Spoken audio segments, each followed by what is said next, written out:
3, 2, 1, action. Sketsa Johara. Akak punya, akak ni akak yang akak plastik ni akak punya. Kak Ina. Oh, Kak Ina. Hari Assalamualaikum semua.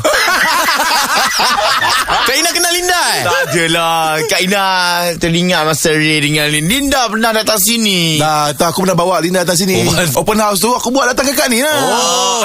Ray nak apa kat kedai akak ni, Ray? Kawan saya ni nak buat open house. Okey. Belilah sayur ke apa ke kan kita nak beli sayur, nak beli daging, ayam. You all buat ni tak? Makan kuah kacang buat tak?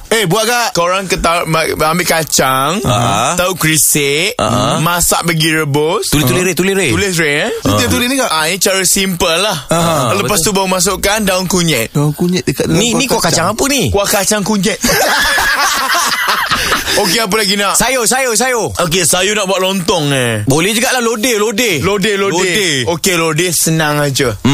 Masukkan lodeh, jadilah dia. Ni lagi satu kak. Apa gitu? Turun.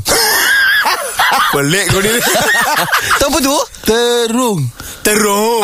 Terung. Okey, terung Terung kak. Sebab saya nak buat masak goreng cili bersama dengan terung. Salah kalau kau masak terung masakan cili. Lah, ikut sukalah. Kita punya open house. Okey, terung kalau jumpa cili, dia tak boleh bergaduh dalam kuali tu. Terung ialah oksigen. Dia more untuk oksigen, dia sayur-sayuran.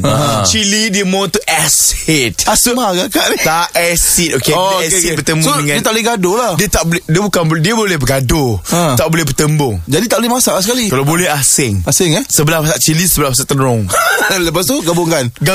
Senang je lah macam tu. Kalau boleh sebelum masak tu rebus terung tu. Saya Kak, rebus lah, terung, saya tak masak kak. Saya cakap masak sambal bersama dengan terung.